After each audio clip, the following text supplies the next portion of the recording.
जिस तरह से उत्तर प्रदेश समेत पूरे देश के अंदर खासकर बीजेपी के अंदर जो उनका कद है, जिस तरह की लोकप्रियता उसको अगर देखा जाए तो बीजेपी के लिए इस तरह का कदम उठाना खुद के ऊपर एक तरीके से आत्मघाती हमले करने जैसा होगा। क्योंकि अगर योगी के अलावा उत्तर प्रदेश में देखें तो कोई ऐसा बड़ा नाम नज़र नहीं आता जिसके दम पे या जिसके नाम पर आप वोट मांगते हुए नजर आ जाए। आप देखिए, भारतीय जनता पार्टी के लिए समस्या तो तभी शुरू हो गई थी जब भारतीय जनता पार्टी की उत्तर प्रदेश में हार हो गई समाजवादी पार्टी से।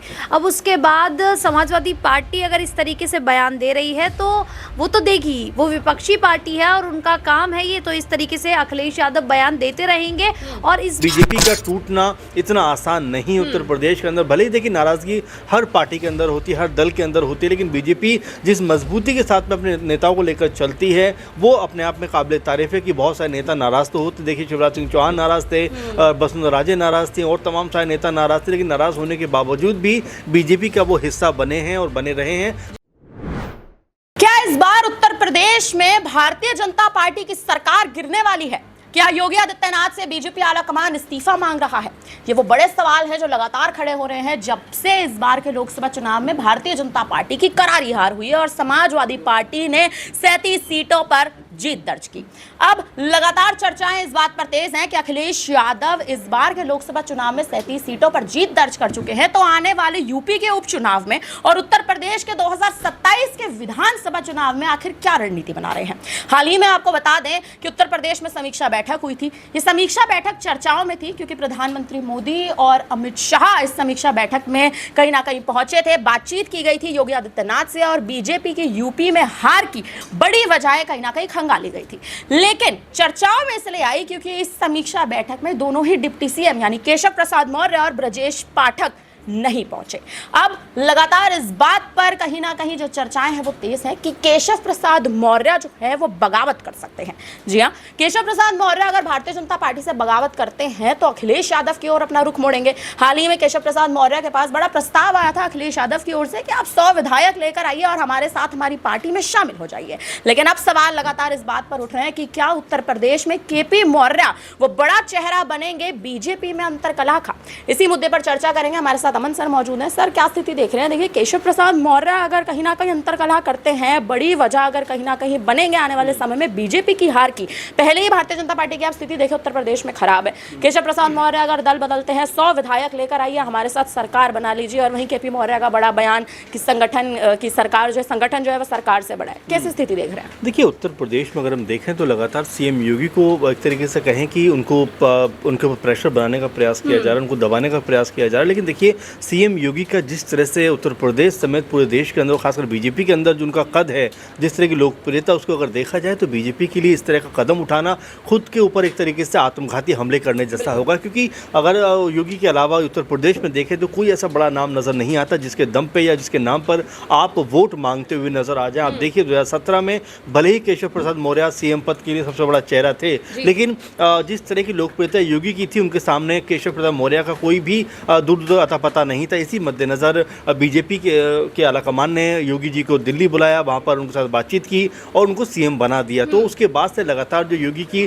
कह सकते हैं लोकप्रियता है उत्तर प्रदेश के अंदर और तमाम देश के अंदर वो बड़ी है। इसी वजह से बीजेपी चाहकर भी उनके खिलाफ कोई एक्शन नहीं ले सकती। वहीं केशव प्रसाद मौर्य के बारे में अगर कहें तो देखिए, अगर उनको सीएम बनने का कहीं ना कहीं एक मन में कह सकते हैं कि एक दुख है, तमाम तरह की पीड़ा है, उसको उनका इजहार जब तब निकल कर सामने आता रहता है। इसी मद्देनज़र अखिलेश यादव ने कहा कि भाई आप 100 विधायक लेकर आइए और मुख्यमंत्री बन जाइए। तो ऐसी बातें तमाम सारी होती रहती है। लेकिन देखिए, बीजेपी का टूटना इतना आसान नहीं उत्तर प्रदेश के अंदर। भले ही देखिए नाराजगी हर पार्टी के अंदर होती है, हर दल के अंदर होती है, लेकिन बीजेपी जिस मजबूती के साथ में अपने नेताओं को लेकर चलती है वो अपने आप में काबिल तारीफ है। कि बहुत सारे नेता नाराज तो होते, देखिए शिवराज सिंह चौहान नाराज थे, वसुंधरा राजे नाराज थी और तमाम सारे नेता नाराज थे, लेकिन नाराज होने के बावजूद भी बीजेपी का वो हिस्सा बने हैं और बने रहे हैं। तो ये अपने आप में बड़ी बात हो जाती है कि तमाम गिले शिकवों के बावजूद भी बीजेपी का जो कुनबा है वो मजबूती के साथ में खड़ा हुआ दिखाई पड़ता है। बिल्कुल, तमाम बड़े नेता कहीं ना कहीं भारतीय जनता पार्टी से, बीजेपी आलाकमान से नाराज होते हैं, लेकिन तब भी वापसी बीजेपी में ही करते हैं, यानी कि सीधे तौर पर कहें तो घर वापसी होती है। अब मुद्दे इस बात पर उठ रहे हैं कि लोकप्रियता की जो सवाल लगातार उठाए जा रहे हैं कि योगी आदित्यनाथ की जो लोकप्रियता है वो बढ़ रही है और यही एक बड़ा कारण है केशव प्रसाद मौर्य के दल बदलने का। बात करेंगे मनीष से। मनीष, क्या लगता है ये लोकप्रियता का जो मुद्दा कहीं ना कहीं जिस तरह से आप देखें उठ रहा है, लेकिन योगी आदित्यनाथ की इस बार हार भी हुई हुई है। भारतीय जनता पार्टी के खेमे में अब आप देखें कहीं ना कहीं एक वो जो कॉन्फिडेंस की कमी साफ तौर पर नजर आ रही है और खुद डिप्टी सीएम का ना पहुंचना, क्या स्थिति देख रहे हैं?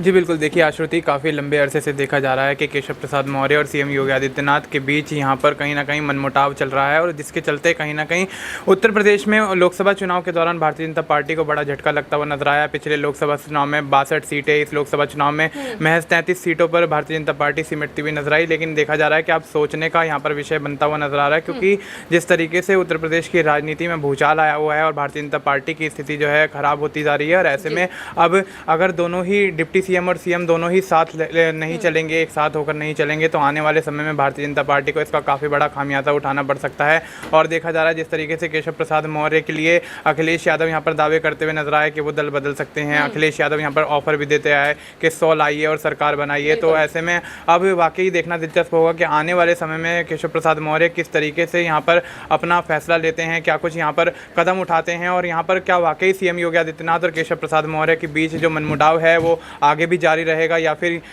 लोकसभा चुनाव के बाद जिस तरीके से स्थिति बनती हुई नजर आई है, अब जो विधानसभा चुनाव 2027 में होंगे उसमें कुछ स्थिति यहाँ पर साफ होती हुई नजर आएगी और दोनों के बीच का मनमुटाव कम होता हुआ नजर आएगा। और आने वाले समय में 2027 में जो विधानसभा चुनाव होने हैं उसमें भारतीय जनता पार्टी क्या साथ में एकजुट होकर चल पाएगी उत्तर प्रदेश में, क्योंकि जिस तरीके से देखा जा रहा है अखिलेश यादव यहाँ पर तमाम वो कोशिशें करते हुए नजर आ रहे हैं कि आने वाले समय में जो 2027 में विधानसभा चुनाव होने हैं उसमें उनकी पार्टी को एक बड़ी जीत हासिल होए। लेकिन देखा जा रहा है जिस तरीके से भारतीय जनता पार्टी की अंतर्कलह है, अगर वो शांत नहीं होती तो बेशक यहाँ पर अखिलेश यादव अपने जो इरादे हैं उनमें कामयाब होते हुए नजर आएंगे। अगर ये अंतरकलह शांत नहीं होती तो अखिलेश यादव अपने जो तकनीक कहीं ना कहीं बना रहे हैं, जो रणनीति कहीं ना कहीं बना रहे हैं, उसमें सफल होते नजर आ सकते हैं। अगला सवाल मेरा शालिनी से रहेगा। शालिनी, क्या स्थिति देख रही है? देखिए, भारतीय जनता पार्टी की इस समय कहीं ना कहीं जो मौजूदा स्थिति है वो बेहद खराब है और सबसे बड़ी बात अखिलेश यादव का यूं एकदम केशव प्रसाद मौर्य पर बड़ा दाव चलना, संगठन का एक तरह से बयान आना, संगठन सरकार से बड़ा केपी मौर्य की तरफ से बयान आना, 100 विधायकों का प्रस्ताव केपी मौर्य को देना, ब्रजेश पाठक और केपी मौर्य का ना पहुंचना समीक्षा बैठक में, भारतीय जनता पार्टी के लिए कितनी बड़ी समस्या है? भारतीय जनता पार्टी के लिए समस्या तो तभी शुरू हो गई थी जब भारतीय जनता पार्टी की उत्तर प्रदेश में हार हो गई समाजवादी पार्टी से। अब उसके बाद समाजवादी पार्टी अगर इस तरीके से बयान दे रही है तो वो तो देगी, वो विपक्षी पार्टी है और उनका काम है ये, तो इस तरीके से अखिलेश यादव बयान देते रहेंगे। और इस बार जिस दमखम से उन्होंने उत्तर प्रदेश में जीत हासिल की है, तो अगर वो अहंकार जो कह सकते हैं या जो ये कह सकते हैं कि उन्हें अब कहीं ना कहीं वो खुश है अपनी जीत को लेकर, तो वो बयान देंगे। और ऐसे में एक इंटरव्यू में जब उनसे ये पूछा भी गया था कि आपने जो ऑफर दिया है 100 लाओ अपनी सरकार बनाओ, तो उसको लेकर भी उन्होंने बयान दिया था कि अगर भारतीय जनता पार्टी में अंतर्कलह जो मची हुई है वो अब किसी से छुपी नहीं है, वो सामने आ चुकी है। और ऐसे में जो विपक्षी पार्टियां हैं वो तो इसका पूरा फायदा उठाएंगी और हमारी तरफ से ये ऑफर दिया गया है और ऐसे ऑफर और भी दिए जा सकते हैं। अब पता तो है कि कोई आएगा नहीं, लेकिन ऑफर देने में क्या जा रहा है, अगर कोई आ जाता है तो फायदा ही रहेगा। तो इस तरीके से बयान दिए जा रहे हैं। तो कहीं ना कहीं जो भारतीय जनता पार्टी की स्थिति अभी बनी हुई है, भारतीय जनता पार्टी को काफी मजबूती से यहाँ पर रणनीति तैयार करनी होगी, एकजुट होना पड़ेगा। अगर इसी तरीके से अलग अलग होकर एक दूसरे के खिलाफ जाकर इस तरीके से आप कार्य करेंगे कि दूसरे के सम्मान को ठेस पहुंचे, तो यहाँ पर भारतीय जनता पार्टी जो है वो कमजोर पड़ सकती है और इसका पूरा फायदा विपक्षी पार्टियां उठाएंगी। और हो सकता है कि आने वाले जो विधानसभा चुनाव है उसमें भारतीय जनता पार्टी को हार का सामना करना पड़े और एक बार फिर से उत्तर प्रदेश की सत्ता पर अखिलेश यादव की समाजवादी पार्टी का परचम लहराए। शालिनी, एक सवाल और रहेगा। देखिए, केशव प्रसाद मौर्य के साथ आप देखें और भी तमाम इस समय जो नेता हैं मंत्री पद पर कहीं ना कहीं बैठे, अपर्णा यादव का नाम उसमें नहीं लेंगे, अनुप्रिया पटेल देख लीजिए, अपर्णा यादव देख लीजिए, क्या लगता है ये भी कहीं ना कहीं नाराज हैं योगी आदित्यनाथ की सरकार से? और साफ तौर पर आप देखें हाल ही में जिस हिसाब से अनुप्रिया पटेल ने तमाम पत्र कहीं ना कहीं भेजे थे, तमाम मुद्दे उठाए थे, आरक्षण का मुद्दा, भ्रष्टाचार का मुद्दा योगी आदित्यनाथ की तरफ से, और आप देखिए किस तरह से उनका जवाब भी कहीं ना कहीं नहीं किया, जो नाराजगी की बड़ी वजह बनी। क्या लगता है केपी मौर्य के साथ साथ और भी कोई नेता कहीं ना कहीं अंतरकलह की वजह बनते नजर आ सकते हैं? यहाँ पर जब लोकसभा चुनाव में हार हुई तो सबसे पहले अनुप्रिया पटेल ही थी जिन्होंने अपनी ही सरकार को लेकर सवाल खड़े कर दिए थे। अपनी ही सरकार पर आरक्षण का मुद्दा लेकर उन्होंने पत्र भेजा था, जवाब आ गया, उसके बाद फिर उन्होंने दूसरा पत्र भेजा यहाँ पर टोल को लेकर। तो ये कह सकते हैं कि अनुप्रिया पटेल ने इसकी शुरुआत की है। अब अनुप्रिया पटेल के बाद यहाँ पर केशव प्रसाद मौर्य के बयान सामने आए हैं। फिर ऐसे कई विधायक हैं जो लगातार अपनी ही सरकार के खिलाफ बयान देते दिखाई दिखाई दिए हैं। तो हम ये कह सकते हैं कि कई ऐसे नेता, कई ऐसे विधायक हैं जो भारतीय जनता पार्टी से नाराज हैं, और अगर ये विधायक उनसे बागी सुर अपना लेते हैं तो भारतीय जनता पार्टी को बड़ा नुकसान हो सकता है। इस बार भारतीय जनता पार्टी को बड़ा नुकसान हो सकता है। यूपी में उपचुनाव है, उपचुनाव के बाद उत्तर प्रदेश में 2027 में विधानसभा चुनाव है, लेकिन अब विधानसभा चुनाव तक आखिर योगी आदित्यनाथ अपनी गिरती साख को, भारतीय जनता पार्टी की जो बिगड़ती स्थिति है इस वक्त, उसे कैसे संभालेंगे, अब ये देखना बेहद दिलचस्प होने वाला है। फिलहाल अब इस पर आप क्या कहेंगे, आप हमें कमेंट करके जरूर बताएं। बाकी तमाम बड़ी खबरों के लिए बने रहिए हमारे साथ, देखते रहिए नेक्स्ट 9 न्यूज़। धन्यवाद।